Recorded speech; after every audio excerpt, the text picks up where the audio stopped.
আসসালামু আলাইকুম। সবাই কেমন আছেন? আশা করি সবাই সুস্থ এবং ভালো আছেন।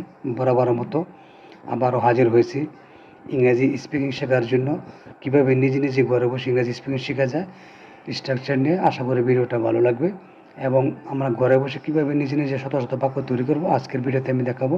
আপনারা দেখতে পাচ্ছেন, যদি বাক্যে থাকে কর্তা বা সাবজেক্ট, কোনো কিছু করতে হতো, বলতে হতো, যেতে হতো, আসতে হতো, লিখতে হতো, পড়তে হতো, খেতে হতো, বিভিন্ন আপনার ইচ্ছা মতো যত দরকার ততই আপনি বাক্য নিজে নিজে তৈরি করতে পারবেন শুধু এই স্ট্রাকচার ফলো করলে। তো আমি উদাহরণস্বরূপ আপনাদেরকে দেখিয়ে দিচ্ছি কীভাবে নিজে নিজে বাক্য আমরা তৈরি করব। তো উদাহরণ দেওয়া যাক।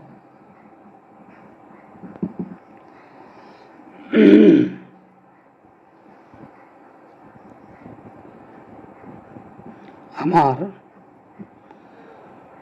ঢাকা যেতে হতো। তো এই বাক্যটাকে আমরা ইংরেজিতে কীভাবে করব? প্রথমে আমরা সাবজেক্ট বসাবো। সাবজেক্ট হিসাবে কি আমরা আই ব্যবহার করব। তারপর ওয়াজ টু, ওয়ার টু। তো আমরা জানি ফার্স্ট পার্সনে ওয়াজ টু এবং সেকেন্ড পার্সনে ওয়ার টু এবং থার্ড পার্সনে ওয়াজ টু ব্যবহার করব এবং ভার্বের প্রেজেন্ট ফর্ম প্লাস এক্সটেনশন। আবারও স্ট্রাকচার আমরা দেখে নিই।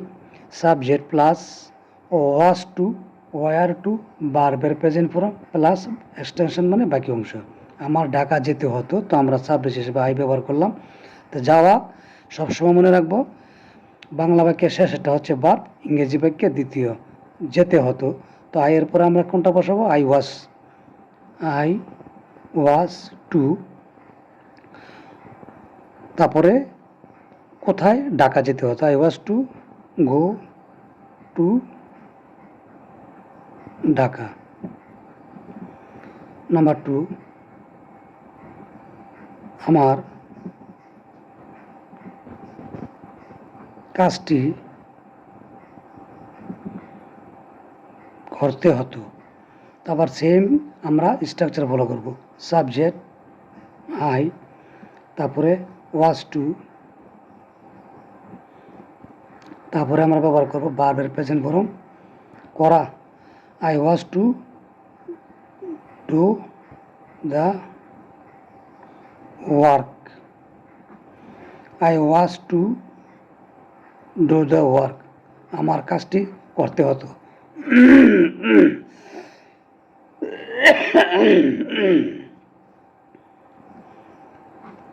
সরি। 3 নম্বর উদাহরণ দেওয়া যাক। তার সেখানে যেতে হতো। তো তার মানে হি আমরা ব্যবহার করব, হি সাবজেক্ট হিসেবে ব্যবহার করব হি। তারপর হি ওয়াজ টু যাওয়া মানে ভার্ব, হি ওয়াজ টু গো দেয়ার। তার সেখানে যেতে হতো।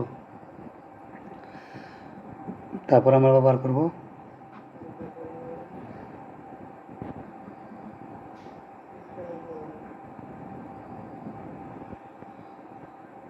তুমি এখানে আসতে হতো। সরি, আমরা এখানে ব্যবহার তোমার এখানে আসতে হতো। তাহলে আমরা ব্যবহার করব সাবজেক্ট হিসাবে ইউ। তো এখানে ইউ এর সাথে আমরা জানি সেকেন্ড পার্সনের সাথে ওয়ার টু ব্যবহার করব। ইউ ওয়ার টু, আসতে হতো মানে come here. You were to come here, তোমার এখানে আসতে হতো। তারপরে 5 নম্বর,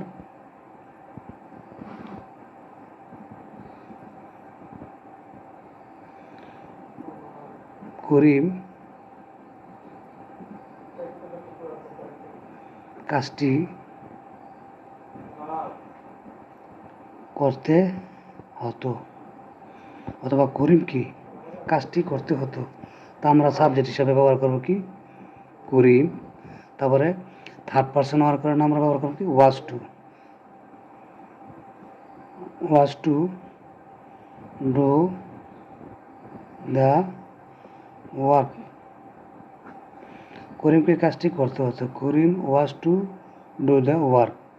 এইভাবে আমরা শত শত বাক্য নিজে নিজে ঘরে বসে তৈরি করতে পারবো। এবং এরকম ভিডিও পেতে আমার পেজটাকে বলে দেওয়া সবসময় পাশে থাকবেন, যেন নিত্য নতুন ভিডিও ছাড়ার সাথে সাথে আপনার পেজ এবং আমার ইউটিউব চ্যানেল নোটিফিকেশনটা আপনার চলে যায়। সবাইকে ধন্যবাদ।